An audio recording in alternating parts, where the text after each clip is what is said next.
അമ്മവാ അമ്പുജ എപ്പോ ഇവിടെ ഉണ്ടായിരുന്നു? കുളിക്കാൻ മറ്റോ അങ്ങോട്ട് ഇറങ്ങിയായിരുന്നു. അവൾ മാത്തുകുട്ടിയുടെ ജീപ്പിൽ പോന്നാണല്ലോ. എടോ മകളെയും കൂട്ടിക്കൊടുത്ത് കൃഷ്ണൻകുട്ടിയെ നാട്ടുകാർ പറയുന്നത് കേട്ടത് തെറ്റിദ്ധരിച്ചത്. വന്ന ദിവസം മുതൽ കേട്ടു തുടങ്ങിയതാ. പറ, അവൾ എവിടേക്കാ പോയത്? മോനെ, അമ്മാവ് സുഖമില്ലാതിരിക്കുകയാണ്. അവൾ എവിടേക്കാ പോയത്?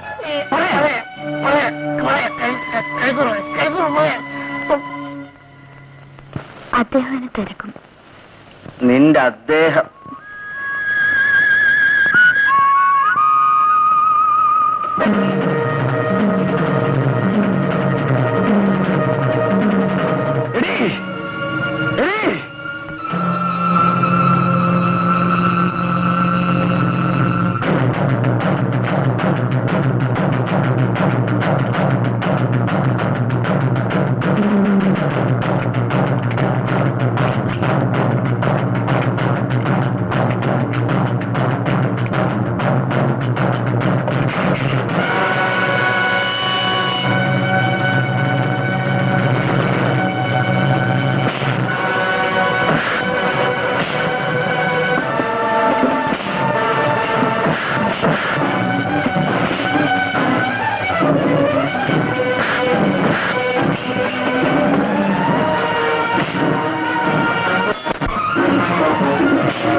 ഞാനിപ്പോ പോകാം. പക്ഷേ അവനെ കൊല്ലാൻ ഞാൻ പറ്റില്ല. ഒരുത്തനെ കൊന്ന് 8-10 കൊല്ലം ജയിലിൽ കിടന്നവനാ ഞാൻ. അവിടെ വല്ല സുഖമൊന്നുമില്ലടോ. എന്റെ ഭാര്യയെ അവൻ വെപ്പാട്ടിയിട്ട് വെച്ചിരിക്കുകയാണ്. അതിനാണോ ഈ കൊലവിളി? ഒരു ഭാര്യയെ വെപ്പാട്ടിയാക്കുന്നതിനേക്കാൾ മോശമല്ലടോ ഒരു വെപ്പാട്ടിയെ ഭാര്യയാക്കുന്നു.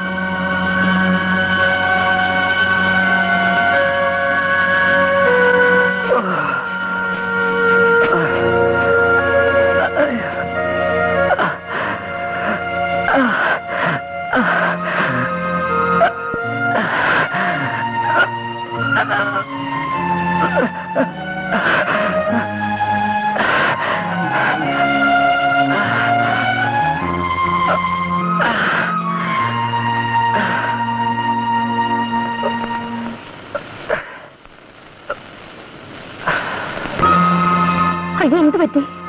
ഒന്നുമില്ല. മാത്തുക്കുട്ടി ഓടിച്ചിരുന്ന ജീപ്പ് ഒന്ന് പാളി. ഭാഗ്യത്തിന് ആൾക്കൊന്നും പറ്റിയില്ല.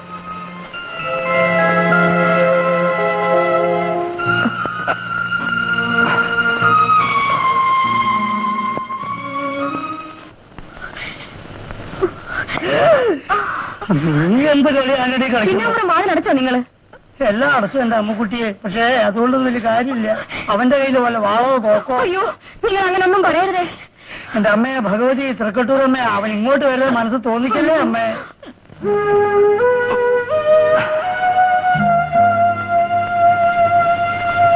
ഒന്ന് കുടിക്കാൻ.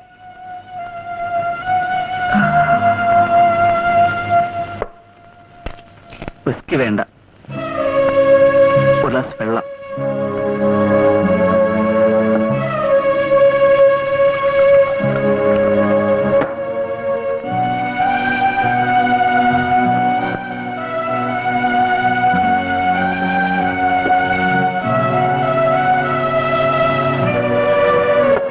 നീ വല്ലതും കഴിച്ചോ? ഞാൻ പിന്നെ കഴിച്ചോളാം. ബിജുമോൻ എവിടെ? അവൻ അപ്പൻ്റെ കൂടെ ഉറങ്ങുന്നു. നാളെ മുതൽ അവൻ ഈ മുറിയിൽ കിടന്നാൽ മതി. എന്തിനാ? ഇവിടുത്തെ കൊടിയും മഴക്കം കാണാനോ? എന്നെ അടിക്കുന്നതും തൊഴിക്കുന്നതും എന്റെ മോൻ കാണണ്ട. നിന്നെ ഞാൻ വളരെ വേദനിപ്പിച്ചിട്ടുണ്ട്. അതിനുള്ള ശിക്ഷ എനിക്ക് കിട്ടിയത്. അന്നെ ജീപ്പ് മറിഞ്ഞതല്ല, ശങ്കുണ്ണനാരുടെ മകളോടൊപ്പം കണ്ട എന്നെ വെട്ടിക്കൊല്ലാമെന്ന പട്ടാളക്കാരനെ നിന്ന വർഗീസ് രക്ഷപ്പെടുത്തിയത്. കുട്ടിക്കാലം മുതലേ വർഗീസിനെ ഞാൻ ദ്രോഹിച്ചിട്ടുണ്ട്. പിന്നീട് നീ കാരണമാണ് അവനോട് എനിക്ക് വൈരാഗ്യം വർദ്ധിച്ചത്. നിന്നെ കണ്ടത് മുതൽ ഞാൻ ഇഷ്ടപ്പെട്ടു, സ്വന്തമാക്കാൻ കൊതിച്ചു. വർഗീസായിരുന്നു തടസ്സം.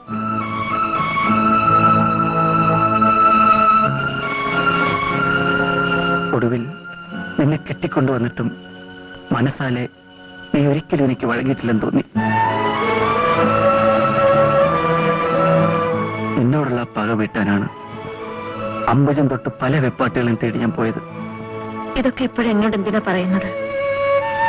വർഗീസ് ചേട്ടൻ ഞാൻ ഇഷ്ടപ്പെട്ടിരുന്ന നേരാണ്.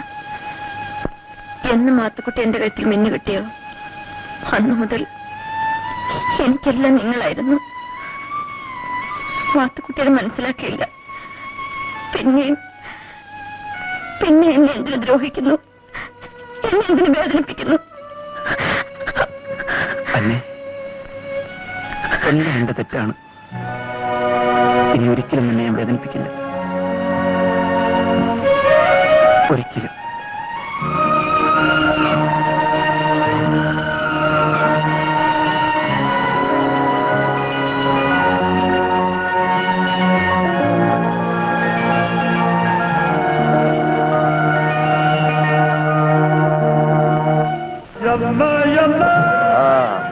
അസ്സലാമലൈക്കും. വലൈക്കും അസ്സലാം. താമര കുത്തിരിക്ക്.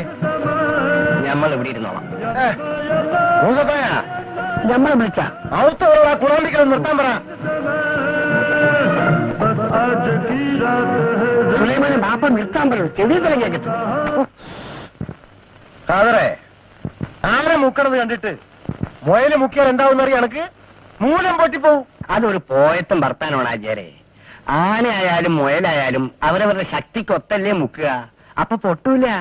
അത്ര മോനുണ്ടാണോ എന്റെ മോക്ക് പിയാപ്പിളയായിട്ട് എന്റെ മോനെ ചെയ്യേണ്ടത്? അത് ആചാര്യം മോനോട് ചോദിക്കും.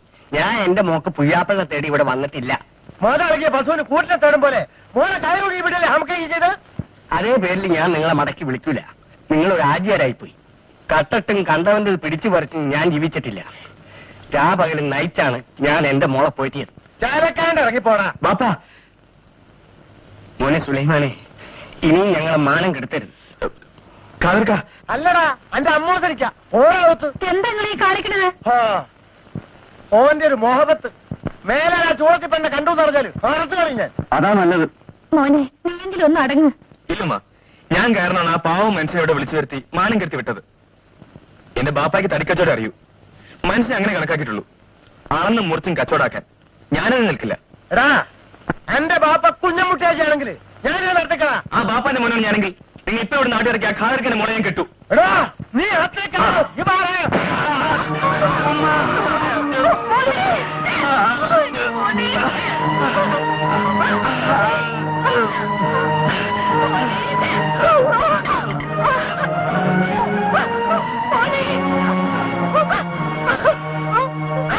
പോകാൻ പറ്റില്ല. നിന്നോട് ബാപ്പയാണ് പറയണത്. ഇനി നിന്നോട് ഞാൻ അങ്ങോട്ട് പോകാൻ പറ്റില്ലെന്ന്. എടി, സ്വന്തം മോന്റെ തല വെട്ടിക്കീറിയാലാണ് അവിടെയുള്ളത്. ഓൻ നിന്നെ കണ്ടാൽ മാനം കെടുത്തു. അങ്ങനെ എല്ലാവരും വന്നാൽ ആ ഹംക്കിനെ ഈ ബാപ്പ മയ്യത്താക്കും. അത് നിനക്ക് കാണുന്നു. മോളെ,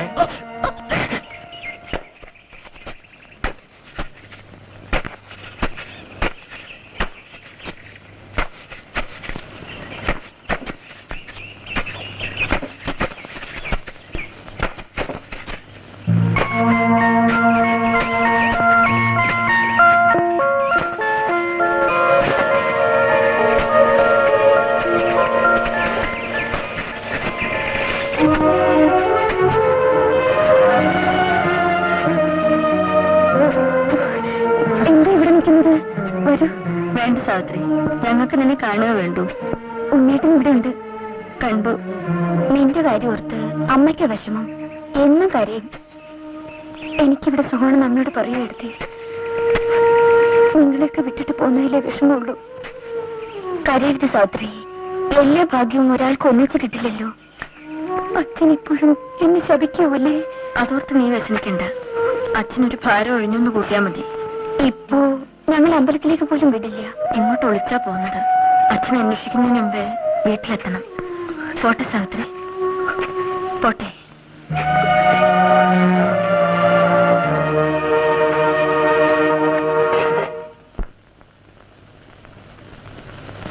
ഉണ്ണി, കണ്ടോരെ കൂട്ടിത്തൊട്ട് കഴിയുന്ന തനിക്ക് വിടുന്ന കാര്യം ഇറങ്ങിപ്പോ. അച്ഛാ, പണ്ടത്തെ ഉണ്ണിയല്ല.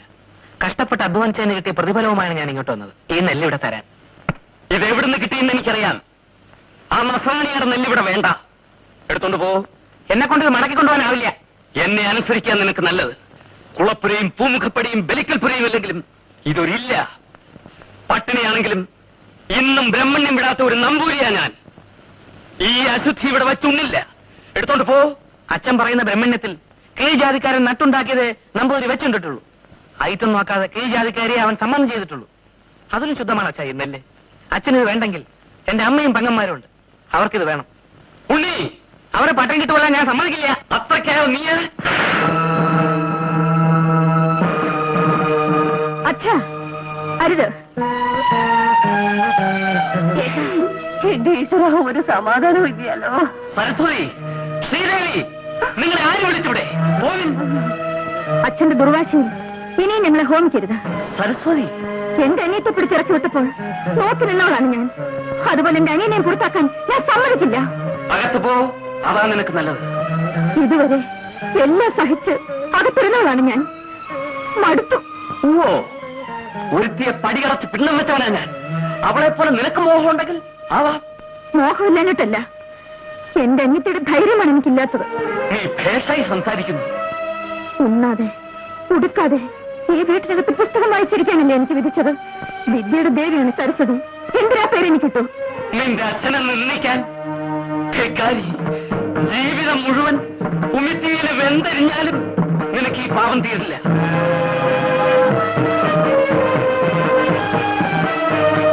ആ ശാപം എനിക്കൂടി തരുവച്ച. മോക്ഷം കിട്ടാതെ ഈ നരകത്തിൽ കഴിയുന്നതിൽ ഭേദം ആ തീയിൽ വെന്തു മരിക്കുന്നതാണ്. ഈശ്വര, ഇതിനിടയിൽ എന്തിനെന്നെ ഇങ്ങോട്ട് ശിക്ഷിക്കുന്നു? മക്കളെ, നിങ്ങൾ എന്തിനീ പാപിയുടെ വയറ്റിൽ ജനിച്ചു? ഉണ്ണി, നീ പോയിക്കൊള്ളൂ. എന്റെ മോൾ സാവിത്രിയെ പോലെ നീ രക്ഷപ്പെട്ടോളൂ.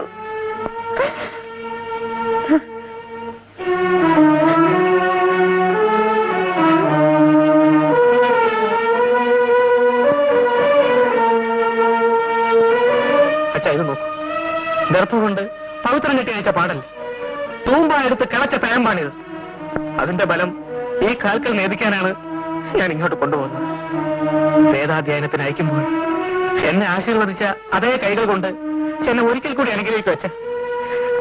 ദ്വിജനാകാനല്ല, ഒരു മനുഷ്യനാകാൻ.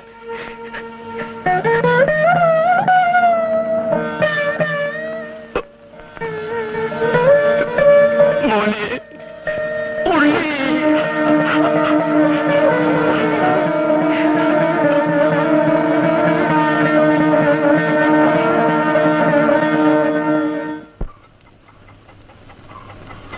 ബാപ്പ സുലൈമാൻ ആസ്പത്രിയിൽ നിന്ന് കൊണ്ടുവന്നെന്ന് പറയണം ബാപ്പ. നേരാണ് മോളെ, ഞാൻ കണ്ടു. എങ്ങനെയുണ്ട് ബാപ്പ ഓലക്ക്? കാണാൻ പുറത്തേക്ക് പരിക്കൊന്നുമില്ല. പറഞ്ഞിട്ടെന്താ, ഒരു ഭാഗം ആകെ തളർന്നു പോയി. മുണ്ടാനും വയ്യ. കിടന്ന് കിടപ്പി ഒരു കയ്യെ അനക്കാൻ പറ്റും. അത് മാറൂലേ ബാപ്പ? വലിയ വലിയ ഡോക്ടർമാര് നോക്കിയിട്ട് കാര്യമുണ്ടായില്ല. തലച്ചോറ് കലങ്ങിപ്പോയ പോലെ. ഇനി അത് മാറൂല മോളെ. കണ്ടപ്പോ ഓനെങ്കിലും ജീവിക്കണ്ടെന്ന് തോന്നി. ബാപ്പ ഞാനൊന്ന് പോയി കണ്ടോട്ടെ. ശരി മോളെ.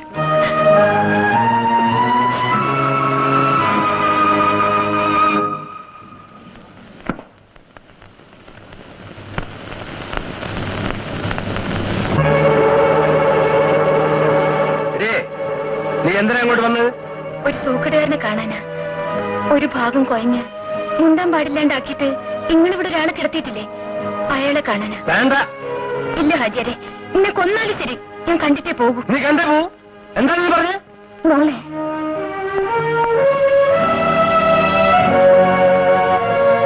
വാ മോളെ. ഓന്റെ മുമ്പിന്ന് നീ കരയരുത് മോളെ. അന്റെ കണ്ണീര് കണ്ട എന്റെ മോന്റെ മനസ്സ് ഇനിയും ബേജാറാവും. ഇല്ല, ഞാൻ കരയൂല.